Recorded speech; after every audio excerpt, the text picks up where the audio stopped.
Carnage is having an interview with the devs right now. Is he actually though? Let's see.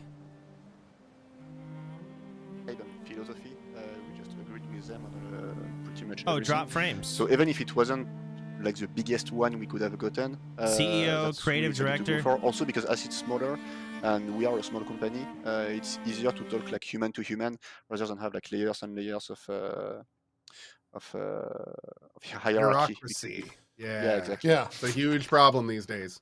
yeah, Yeah. yeah. Oh fuck! Spoilers. You're For right. those of you who might not be familiar with Kepler, you might be more familiar with their games, like i.e. Expedition 33. But I just looked them up, and I didn't realize like how many of my some of my favorite games have come out. Like I played Eternite, Scorn, Cat Quest, Bionic Bay, and my game of the year last year, Pacific Drive. Yep. Like they're pretty prolific. They're killing it. Yeah, really well. Pacific Drive was his game of the year. 4 years. They have quite the. They were doing well I before hated that Expedition game. 33, and now they're doing real well. Yeah, yeah. What the fuck, Ezekiel? They are happy. Great. Speaking of, I guess bureaucracy, I'll use that as the transition here. Let's talk about Game Pass. When did that get like brought into the mix? The idea that you guys were going to be a Game Pass game. Zeke's on another level of reality. He's on drugs. He has to be. So that was I don't know. I don't remember exactly, but around 2 years before launch, something like that.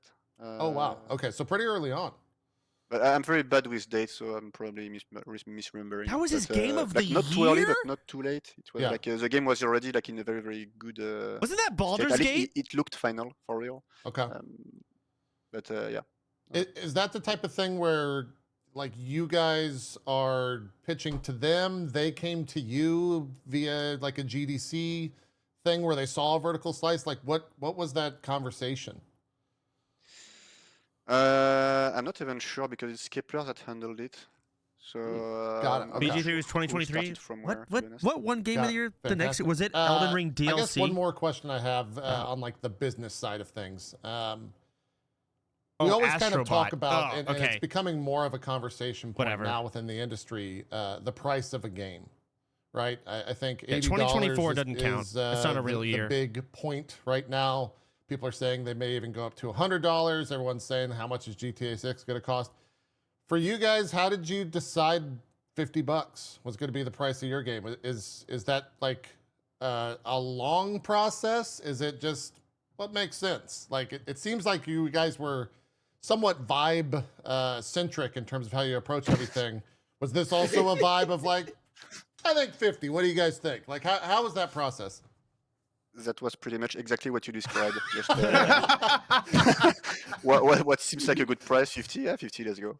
I mean, yes, that was literally it. And like, to be honest, like we weren't expecting the big debate about video game pricing coming out right before our launch. So we were like, okay, free advertising, that's cool.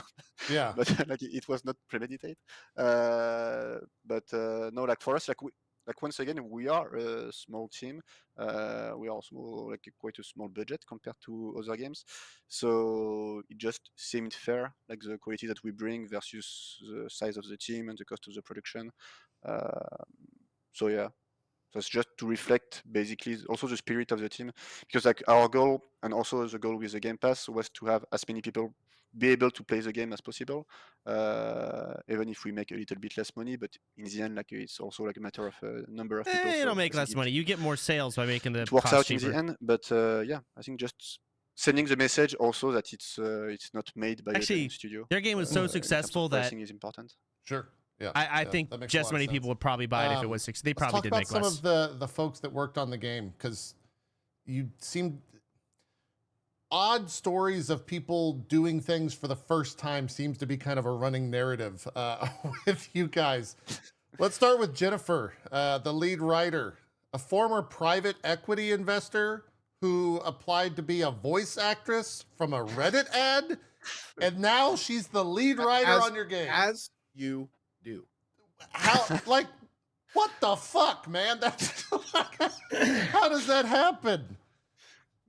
A lot of things, like, to be honest, I think a lot of the success of Sunfall comes from sheer luck. Like, we've been so lucky with the teams that we found. It's really like unbelievable.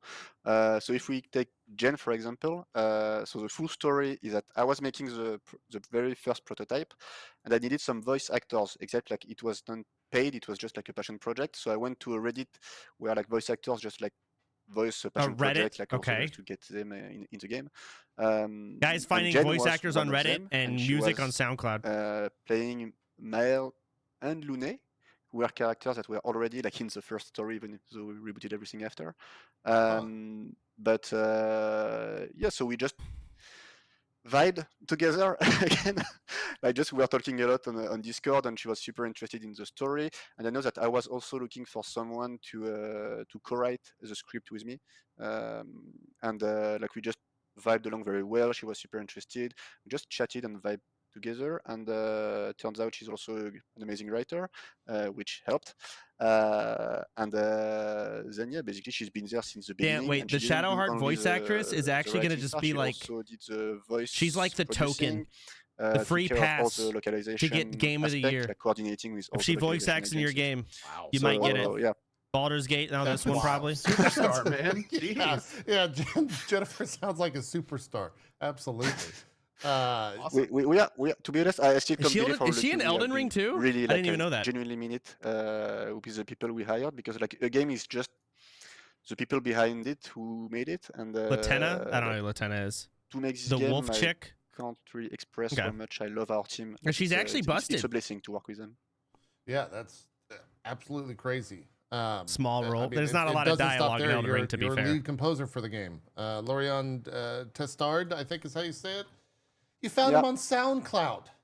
Like, that's not exactly true. It's not exactly true? Okay, give us the truth. Because this is one of those, like, I feel like things have been telephoned on the internet about all of this. Please tell us. No, but it's telephone, but it's downplayed. It's even more crazy than this. Oh, So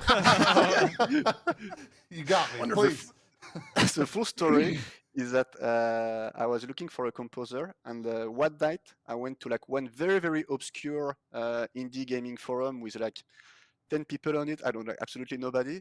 And this one night, 1 hour before me, Lorian went to this forum, and he never been there ever either. He just posted this sound. I was like, oh, this is very cool. Okay, let me contact him. Just send the mail, and yeah, okay, let's do it. And from then, 8 hours of music later, we shipped Expedition 33. But it was like so infinitesimal, the chance that we met on this obscure forum, and we just been there both only once. Dude, that's even crazy. crazier. That is insane, man. Do you remember like what the sound or anything, like what it was specifically that he posted? Yeah, it was. He did a lot of. I was expecting to be like, it was the main theme for Expedition 33. It was already done at that point. He was basically making music that was reinterpreting music of other games. So, like, for example, a song, a music about Journey, the game, Right. Okay. but just like completely different, just his interpretation of the game. And Johnny? he made a lot of them, and I really loved it. So I know what Johnny we is. went from there. Journey. Oh, French. God dang it. That's crazy. Legitimately, because the music in this game, as well as the writing, I mean, both are just fantastic. Like we were listening. I'm actually curious. The song Lumiere, which is actually I think the first song that plays in the game, apart from the title screen. Where was that created within the process? I would love to hear this. I'm actually I love that song so much. So that was very, very early on, because in the first prototype, we had a city called Victoria at the time, which is basically the old version of Lumiere. And he made the theme for this city. And the Lumiere version is actually just like a kind of remake of the theme of the city of Victoria, which was a long time ago. So actually, I think it's one of the really, really first songs that he made. But Lorian is a superstar. I always said, even if the game is bad, the music will the music will live its own life and it's going I to want work. to because, hear how he I've been reacted when listening he to the first heard same the song songs for Lumiere. 5 years straight, and Like if I not was tired of him them, and the I still fucking love music them, and guy I still came in listen to and them, so dropped that it's, banger, I'd be oh yeah, so he's a fucking genius. pumped. Yeah. And big props also to Alice Duporte-Percier, the vocalist, Oh, who God, gave yes. her voice to like a lot of songs, and she's really amazing also, and helped compose vocal lines of the music. Yeah, did you find her on SoundCloud too? Where'd she come Just ask him the first time you heard And it's pretty much as stupid as that. It's like we had a list with Lorient of a potential singer that we wanted to contact, and we agreed that she was the best. We really both loved her. And so we sent a mail, and we were like, okay, she's going to say no, she must be far too busy. And like first mail, she was like, yeah, Here we let's go. do it. I'm dropping And, like, 1 week questions. later, she was at Lorient's place just recording music. Fellow streamer on this twitch.tv website, Sodapoppin, wants to know, what was your reaction the first time you heard the song Lumiere? If it was so early on, did that start to like dictate any decisions that you guys made for the game? Let's go, JP. It wouldn't be Lumiere, because Lumiere was a lot more steampunky in the beginning. Because like before we did Expedition 33, like the first prototype was more like Victorian. So we kind of rebooted all the art direction when Nicolas Maxon Francombe arrived. But one song that really drove, I think, both the story and even the art is Alicia, which came very early, and it's the main theme of the main menu. Just because once we had that, we knew exactly what the mood would be like, at least like in terms of audio, and it really helped a lot to capture everything, like even in terms of writing, just listening to this song when you write like strong emotional scenes, and it really, I think, helped guide everything, guide the process of okay, this is basically the mood of the game put into a song, and it's, I think, as important as having like the main concept art, for example, just to be able to imagine like what the game sounds like. It's, in my opinion, as important as what the game looks like. Oh, you're right. Right. You mentioned Alicia now, the song twice. I know this might be asking you like pick your favorite child.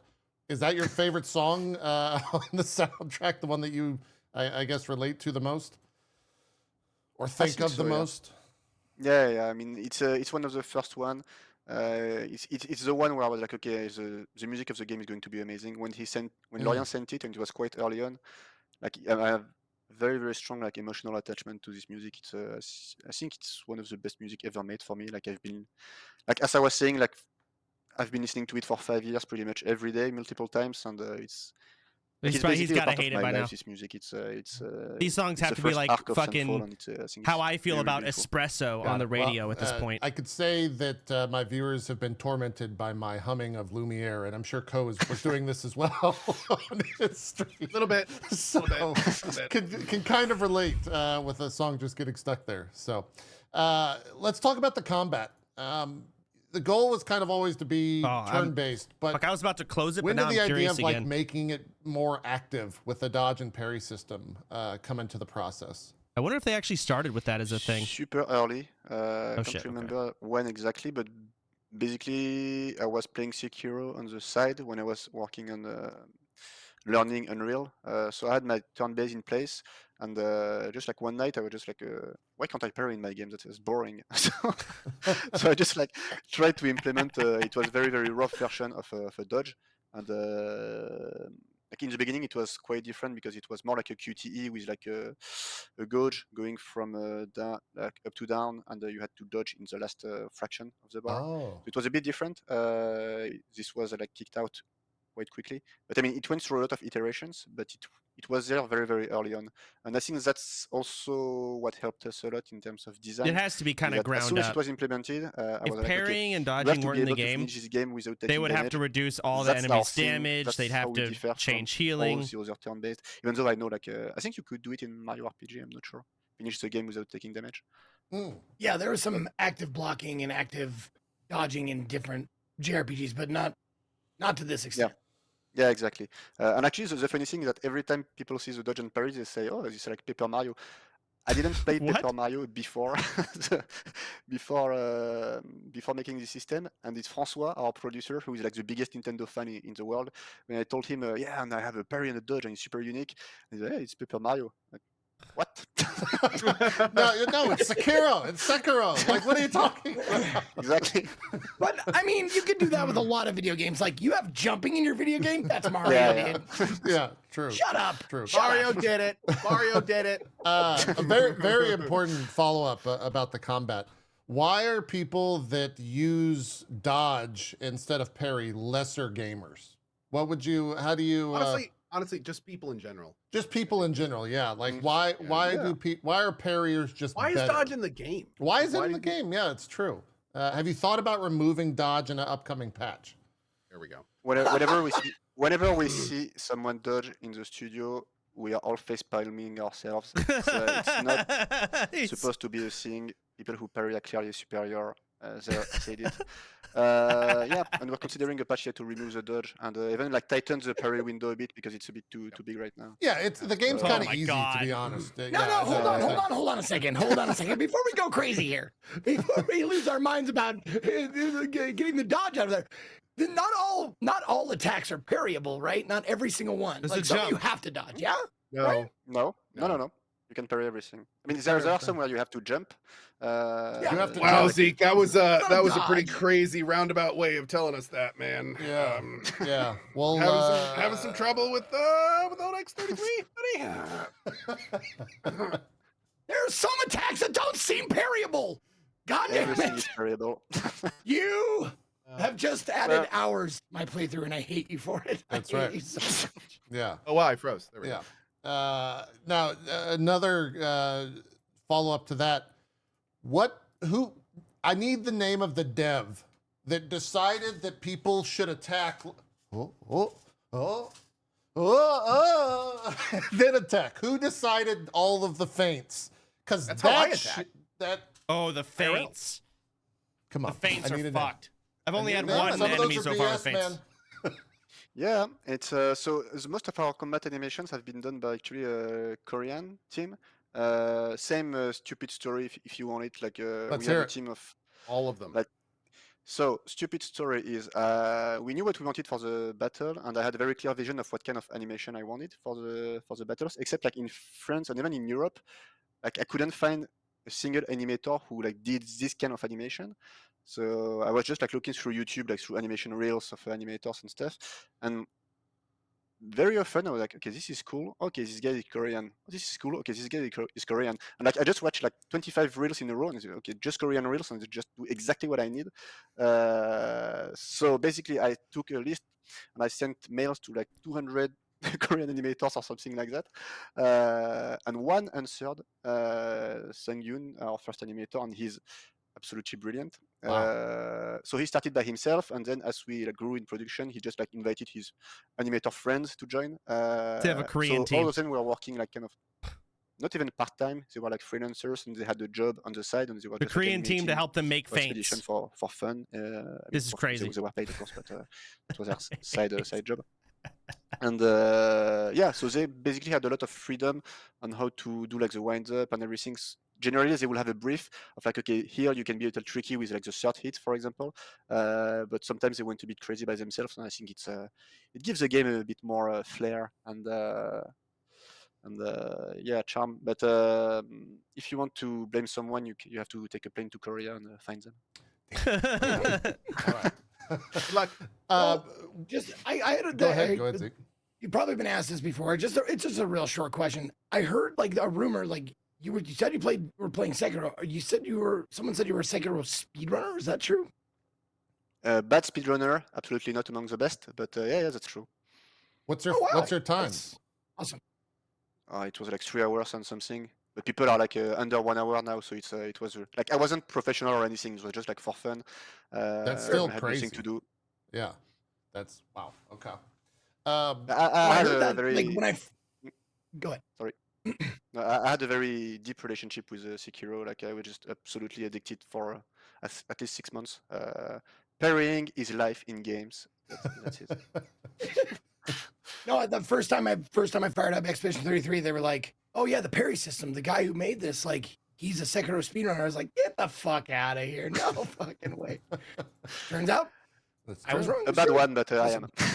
That's That's cool though. That's awesome. I love speedrunners. Yeah. I'm a big fan. It makes a lot of sense. He's not a speedrunner. He just speed ran for fun or whatever. As much parrying as there is. I guess it is a speedrunner. I am curious, the idea of tying not only like the animation and the visual element to it, but the audio element to it. Because a lot of times the best way to parry something in this game is to not watch the screen. It's to listen to the music and listen for the sound cues. Was that always there from the start, or was that something that was added after the fact? So we knew we wanted that from the start, but it took a lot of time to really get it right. And especially like we found the secret trick of basically putting the same sound almost on all enemy attacks. So like as you said, like you can dodge just with the sound. It's not on all attacks, like the range attacks, for example, don't have it, but it's on the range attacks are fucked from the enemies. And that came very late, which led us to a dark period of dev where we had to go through every single enemy skill and time the sound correctly, which was very, very painful to do.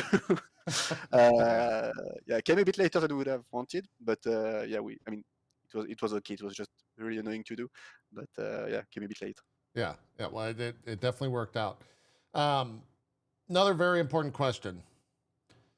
Why is Lune barefoot in her default costume, and whose like revealing decision was that so that a certain corner of the internet can celebrate them? It's essential to the plot, of course, undoubtedly. Yeah. Okay. Came from actually Nicolas. One of the first concept art he did for Lune. He just put her barefoot. It wasn't even in the brief or anything. With like some magic coming from her feet, and we're like, oh yeah, that's cool. Yep. End of story. Fantastic. Simple. There you go. We are simple men. We are indeed. I love asking devs about the idea of like the review reveal. We've asked a bunch of different devs on this. One of my favorite things is the God of War documentary where you get to see him reacting to the reviews in real time. Did you guys do like sample reviews or anything like that prior to the game coming out, or was it how do you handle wake that? up, I don't know. review day hits, nice and cat. now you're the best reviewed game of the year? Like, what was that process like for you guys?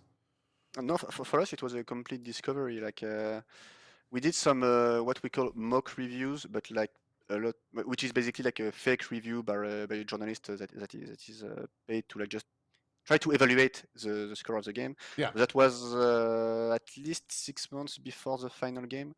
So like there was a lot of things that changed in between. So like in terms of review score, it was a complete surprise for us. And what did I that fake reviewer tell give? you that when we saw the score pop up on our screen, and it was 94 in the beginning, and everybody screamed. We went like downstairs instantly and I'm asking this. drunk. So everyone was in the studio then, kind of around that time, around the embargo time? Yeah, almost everyone. No, pretty much everyone. And no, it was a very, very strong emotional moment. Basically 6 years of life, and you just see the result pop on your screen. It's very, very strong. So let's see if they see my question. I mean, because you never know what to expect. You just press F5 on Metacritic and just wait for the. I'm a mini-map cuck, I know. To fall. But I'm curious. And when it's something like this, it's like we were not expecting that high, to be honest. So no, it was a beautiful feeling. Yeah, the cat was surprised too, it seems. Yeah. Everybody's a critic. Everybody's a cat. It wasn't that good. I think that's what. JP's chat. Fuck, you're were right. there cameras rolling or anything like that? I typed it in code chat. He saw whatever. It was personal cell phones of just like everyone taking the deep breath and then like, whew. That's got to be an insane moment for everyone in the studio. Yeah, I don't know if we had videos rolling, but there were definitely a few tears here and there, everywhere, and no, it was very hard to describe, like because it takes some time for you to take in, but also all the pressure goes down at the same time. It's a very, very weird feeling, but it will be one of the most beautiful days in my life, I think, for the rest of my life for sure. Awesome. Awesome. The cats as well. I have a weird question for you that I'm just curious. Oh, God. I'm personally curious about this. Like, oh god, was there a process throughout the game that you or your team was like, that's not French enough. It's too French. Like, did you ever do that? Like, was that even a concern? No. Because it's like very like it has its roots in France, and it's beautiful. But I just in America, curious. the first question we ask is there enough guns in this? Where are the freedom seats? Like, how does this combine with the violence? Well, I was thinking about Far Cry 5, and it takes place in Montana, and I was like, oh, they did a very good job making this feel like Montana, because I'm from there. So Okay, I was just wondering if that was a thing for you. they're in. So there's a lot of French art history stuff in there. Like, Yeah, so it's a mix of like French artistry, but also we like to make fun of France, because like one of the core of the humor of French people is to make fun of themselves. That's very, very standard here. So like when we go like far too far with the baguette skins and everything, like people in France love it because it's very dumb, but it's very so obviously dumb when it's made by French people. And that's the thing, like as a French person, you can make fun of French, but if you're not from France, French people don't like being made fun of. Okay, sorry. So they have the baguettes unlocked. Sure. But no, like I mean, there were some doubts for the baguette trailer from Kepler, who were like, "Are you sure, guys? This is." I don't know if you know what I'm talking about, but basically for the French dub of the game, we remade the voice cast announcement trailer, the English version, but with the baguette skins on everybody, and that was the first time we revealed like the baguette skins, and it was really, really dumb, but also really, really funny. So yeah, Kepler was like, "Wait, are you sure, guys?" Like, yeah, sure. Don't worry about it. And it worked pretty well, so we're happy. And now like they cosplay it in America, so it worked. That's true. That's true. They did. I think those were from PAX. If you guys want to Google on the social medias and find it from this past weekend. So again, another thing of just maybe vibe, maybe luck. Talk to me about the voice cast.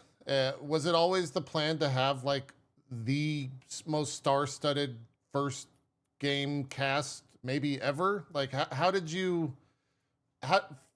that process even start to get the voice actors that you guys have? Yeah, so it depends on the voice actor. For Charlie Cox and Andy Serkis, who are more like Hollywood talents. Yeah. So we agreed with Kepler quite early on that one of the best way to spend our marketing budget will be voices, because we are a very narrative-heavy game, and like for me, it's like a cause that is like it's marketing because it makes people talk about the game and know about the game, but also it brings an incredible value to the game. Sure, Andy Serkis and Charlie Cox made an awesome job with Gustave and Renoir, and they were like absolutely brilliant to work with, super nice, very easy to work with, so really brilliant people. And so more funny stories for Ben Starr and Jennifer English. So how it happened is that we worked with a company called Side that's based in London, and it's basically a company that works on the voiceover of games. So we sent them a list of characters, and we say, okay, that's what we're looking for.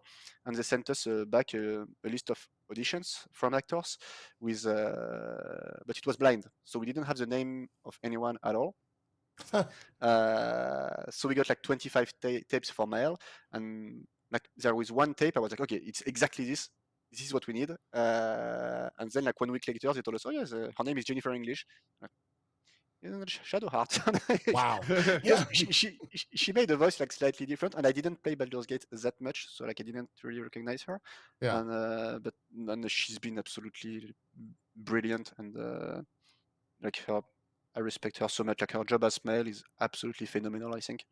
And for Ben Starr, it was a bit different because we were just looking for someone to do the voiceover of the trailer, the first trailer. Mm-hmm. So we started like this, but same, it was blind audition, and I was just like, okay, this voice is very cool. Let's do this. And when he came into the session, we recognized, and I was playing Final Fantasy 16 on the side. Actually, no, it wasn't even me. It was Victor, our quest designer. He was listening into the session, and he was like, "Isn't that Clive?" Oh, yeah, maybe it's Clive. Oh, it's Clive. Okay. I don't know Final Fantasy at all. So we just vibed with him. And then he was taken for the role of Verso just because he likes Final Fantasy VIII, which is the best Final Fantasy, and that's how he got the role. Nothing else. Just if kidding. if you're ever in America, let me know. I'm gonna have you buy a lottery ticket for me and then just steal it from you. You have some insane luck, my friend. This is absurd. Who voiced all of the everything else, like the gestrels and all the like oddities, I guess, in the game?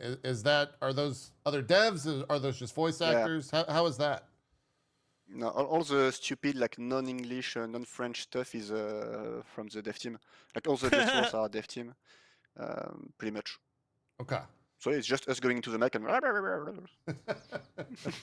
you any of the voices of anything in particular?